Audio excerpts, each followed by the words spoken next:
Hi, this is Stephanie Miller from The Stephanie Miller Show. Please enjoy this exclusive clip from my show on Political Voices Network. Our friend, former RNC Chair Michael Steele, had some thoughts on it, and he said, put his ass in jail.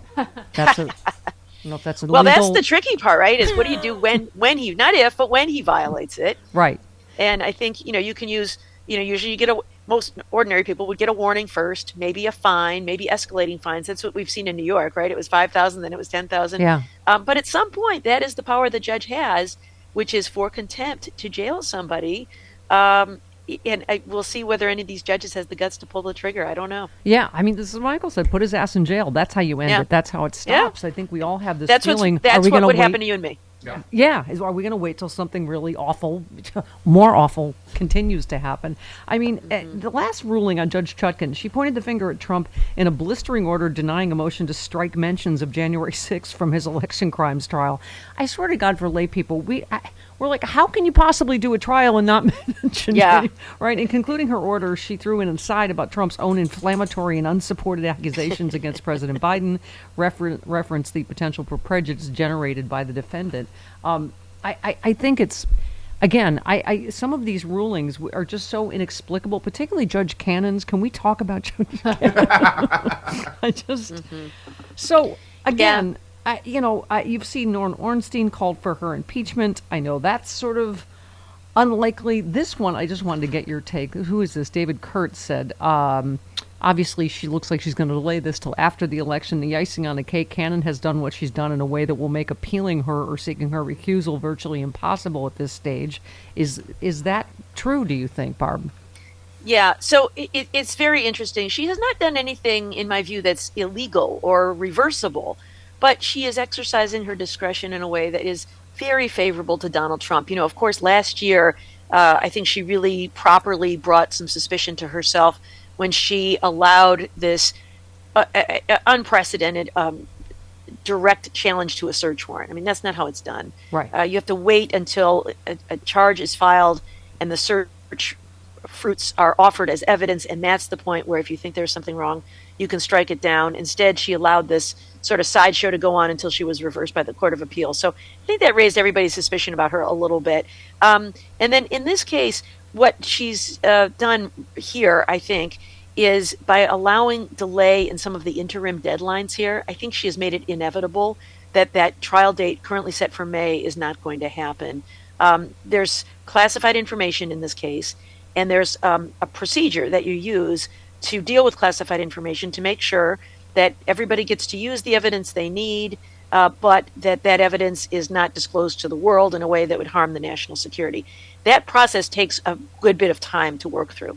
And in this case, the government has asked for a decision by December for Donald Trump to say, this is the universe of classified information I would like to use at my trial. Because you have to do that first before you can then figure out how you're going to deal with it. And what Judge Cannon said is, no, we're not going to talk about that until we get together again in March. Motion denied.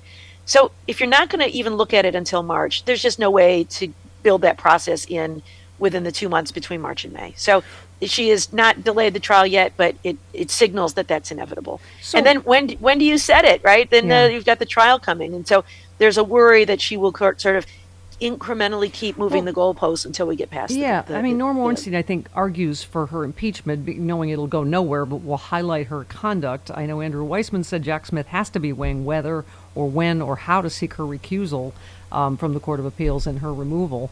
But you're just saying you don't feel like any of that's going to be likely?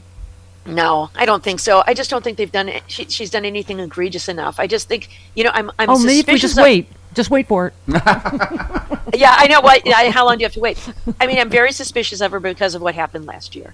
Yeah. And so I think we're all sort of looking, there's confirmation bias where we're looking for good or bad behavior. We're kind of just waiting for the bad behavior. Where is it? Where is it? Ah, there it is.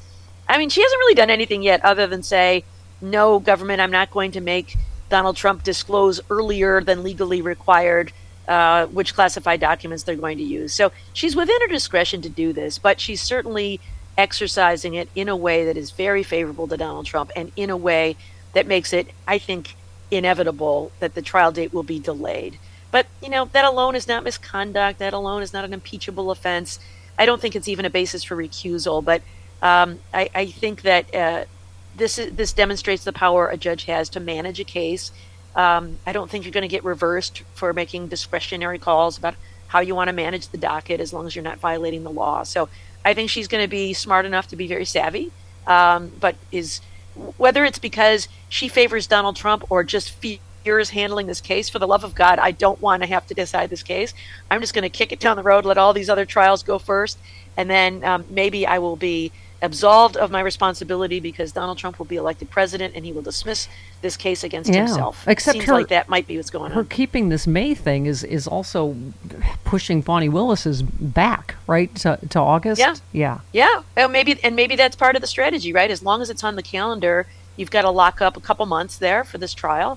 Nothing's going to start until at the end of summer, and so then if she finally says, "Oh yeah, we're going to kick it," but Fani Willis is going in August, so I guess that puts us. That's that, and she says that's going to go well into 2025. So I guess we'll go after that one. I do want to say I think she is the very best member of Donald Trump's defense team. So I'll give her that much. Barb, so thankful for you. Yes. Go Wolverines and all that Thanksgiving football.